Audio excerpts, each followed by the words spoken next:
Does St. Paul condemn all homosexuality, both those who are lesbians, those who are gays, in Romans chapter 1? These are probably the most important verses in the entire Bible for this issue. But I think non-affirming interpretations are wrong. Keep watching to find out why.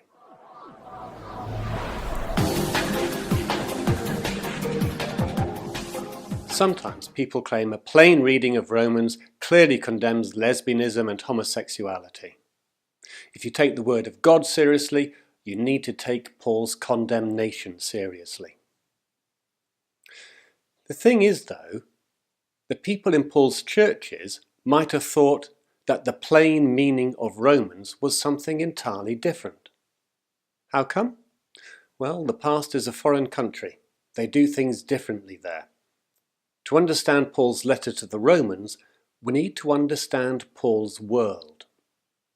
The ancient world saw sexuality differently from the modern Western world. There were no categories of heterosexual or homosexual as specific, separate orientations.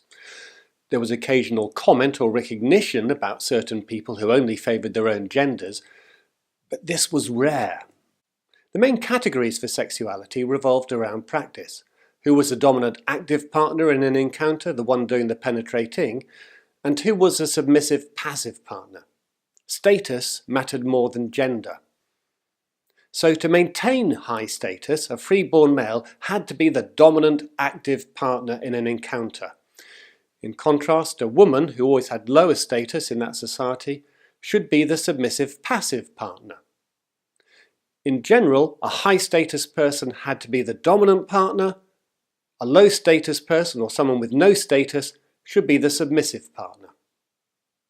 So long as a free-born man was the active partner, it was socially acceptable to have intercourse with his wife, of course, but also with boys. Free-born in Greek culture, slaves in Roman culture. With slaves, male or female, because slaves had no honour. With prostitutes, male or female, because prostitutes had no honour. And with actors and bar staff, because they too had no honour in that culture. Sleeping with someone else's wife or daughter was not acceptable, because that was violating honour. That was moikeia, adultery. But slaves and prostitutes had no honour to violate, so legally sleeping with a slave or prostitute was not adultery, and there were plenty of opportunities. So a married man might go out to a brothel and have intercourse with a boy slave prostitute and then return home to his wife, and that was part of the social landscape. In general, the Roman world's attitude to intercourse could be summarised as forbidding adulteries and building brothels. But Paul was Jewish. What were Jewish attitudes to intercourse? Well, the Judaism of the time strongly linked prostitution with idolatry, and so prostitution was condemned. Similarly, pederasty was linked with idolatry and was condemned. But the Judaism of the time also frowned upon any type of intercourse that was non-procreative, basically anything that couldn't result in a pregnancy. In contrast, the Greco-Roman world generally accepted such practices as anal intercourse. I want to emphasise what seems to us, and is, horrendous. The use of boys for intercourse, pederasty, was widespread. Judaism and early Christianity both condemned it. For example, an early Christian teaching manual says, commit no murder, adultery, corruption of children, sexual immorality. Notice that adultery, moikeia, corrupting children, and sexual immorality are listed separately. Of those, only adultery would be widely condemned by all three of Jewish, Christian, and Greco-Roman cultures. But what about women with women? The ancient world, at least in official written sources, wasn't terribly interested.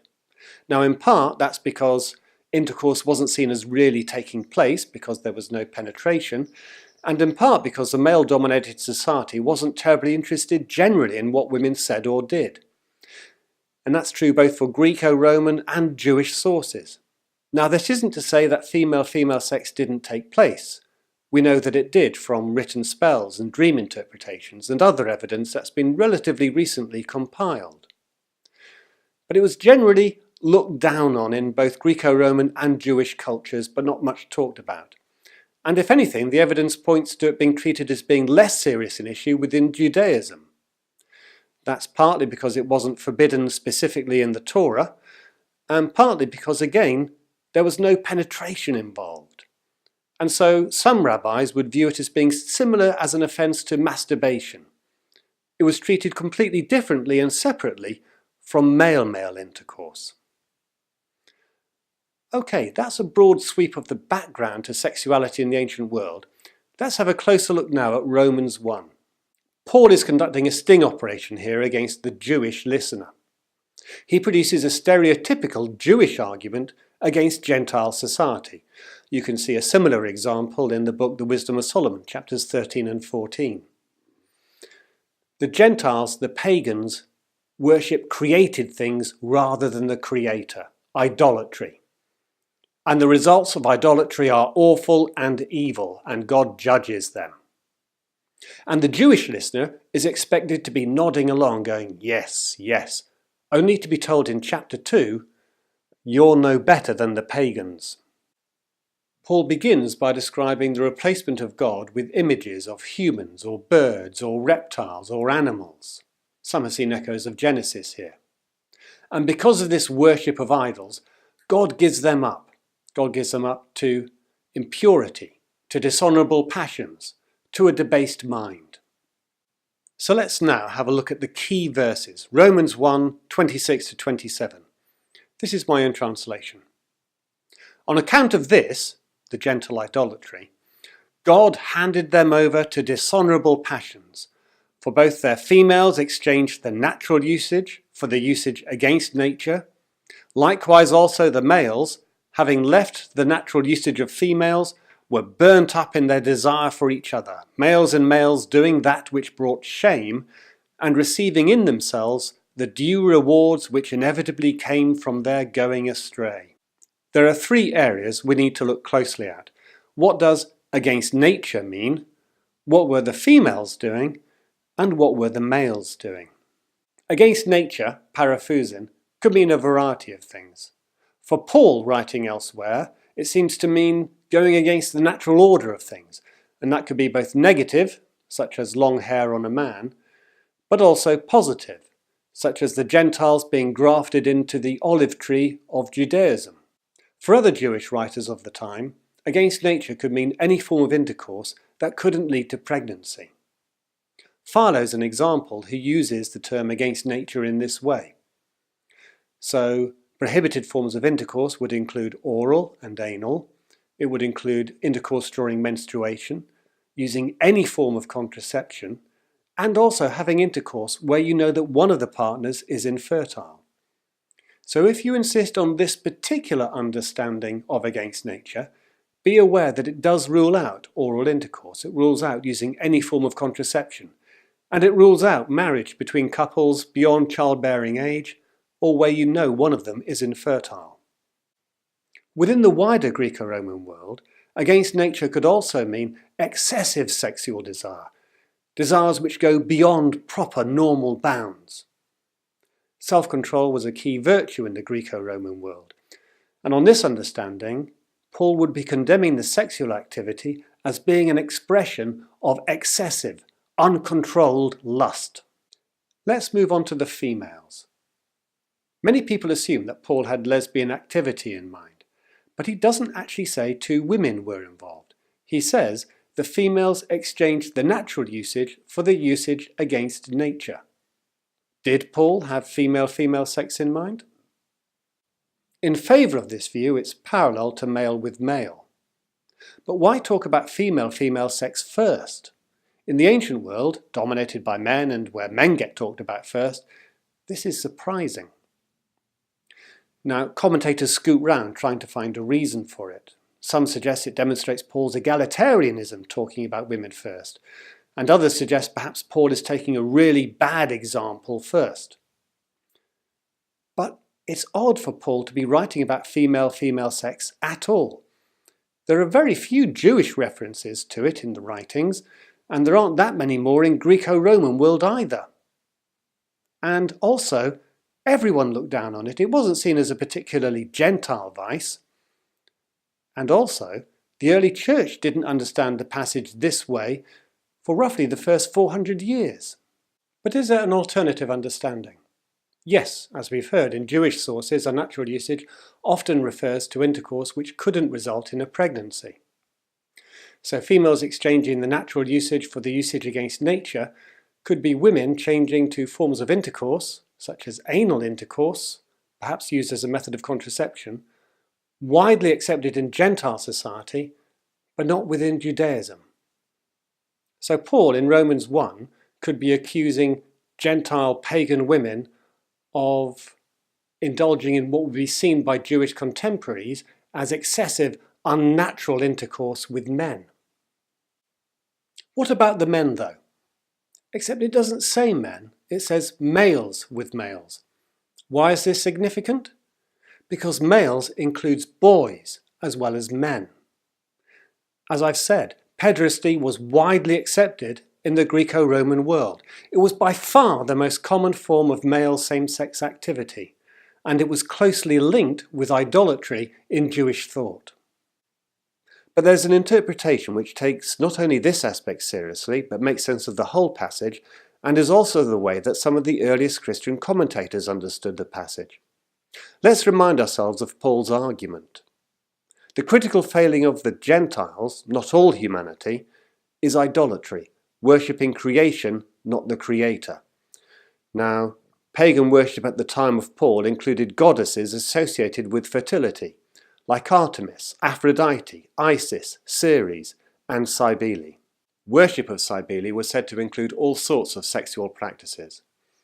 Priestesses used phalluses during ecstatic worship to penetrate male eunuch priests known as Galli. These Galli, dressed as women, would then also penetrate each other. Initiation involved castrating themselves as part of the ecstatic worship at festival time. Here's an account of that worship from the 2nd century. During these days they are made Galli. As the Galli sing and celebrate their orgies, frenzy falls on many of them, and many who had come as mere spectators afterwards are found to have committed the great act. I will narrate what they do. Any young man who has resolved on this action strips off his clothes and, with a loud shout, bursts into the midst of the crowd and picks up a sword from a number of swords which I suppose have been kept ready for many years for this purpose. He takes it and castrates himself, and then runs wild through the city, bearing in his hands what he has cut off. He casts it into any house at will, and from this house he receives women's raiment and ornaments. Thus they act during their ceremonies of castration. Paul was writing to Rome, where Cybele worship was part of the official calendar, and where the Empress Livia, Caesar Augustus's wife, had been head of the cult. Was the worship as frenzied as sources claimed? It's probably much exaggerated. Rome publicly valued restraint and respectability and modified worship accordingly. Accounts of debauched orgies owe more to rhetoric than to reality. But in Romans 1, we are dealing with rhetoric.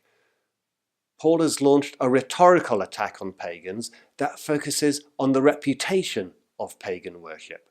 How does this rhetoric fit in with the chapter?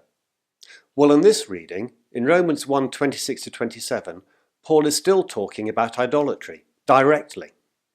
Anyone in Paul's world hearing his language would naturally link it to the ecstatic, orgiastic worship that pagans were accused of. This explains why the females are mentioned first. They were the priestesses, the ones ruling the cult.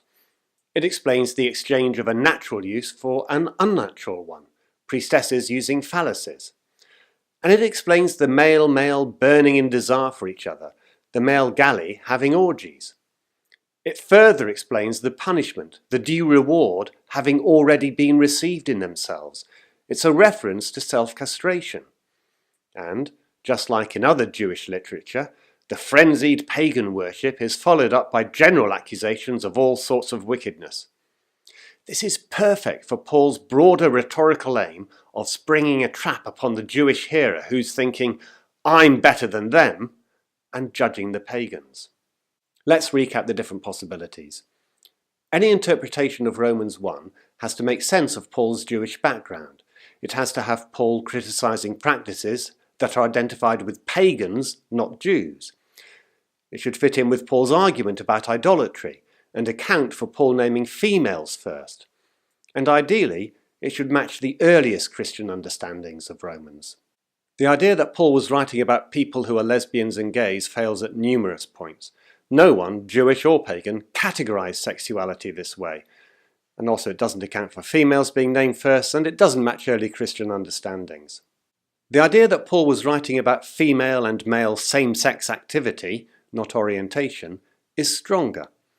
It makes sense of Paul's Jewish background, and pederasty was associated with Gentile rather than Jewish practice, although this is not particularly true of female same-sex activity. It sort of fits Paul's argument from idolatry if you see it as a distortion of the creation in Genesis. It doesn't explain why females are mentioned first by Paul, and this interpretation of Romans can't be found amongst Christian writings until the late 4th century. What about Paul referring to females having unnatural intercourse with males and pederasty? Well, this fits Paul's Jewish background and uses accusations that are specific to pagans. It also fits with Paul's argument about idolatry, and it also makes some sense of females being named first. Paul is starting with male-female unnatural intercourse before moving to male-male pederasty. This interpretation also fits in with references to Romans in early Christian writings from the 2nd century onwards. But could Paul have been talking about pagan goddess worship? It fits Paul's Jewish background, uses accusations that are closely linked to pagans, particularly in Rome, is continuing the theme of idolatry, makes sense of why females, the priestesses, are named first, and matches earliest Christian writings on Romans. What may have seemed the plain meaning of Paul's letter to ancient hearers can be obscured to us because their world is different from ours. But if Paul is condemning pederasty, or idolatrous, ecstatic, orgiastic, self-harming pagan goddess worship, that's quite different from loving, committed, faithful relationships. My view, what St. Paul was condemning in Romans has got nothing to do with what we're talking about today. Remember to subscribe to the channel, and you can find links to resources and scholarship at bibleandhomosexuality.org. Thanks for watching.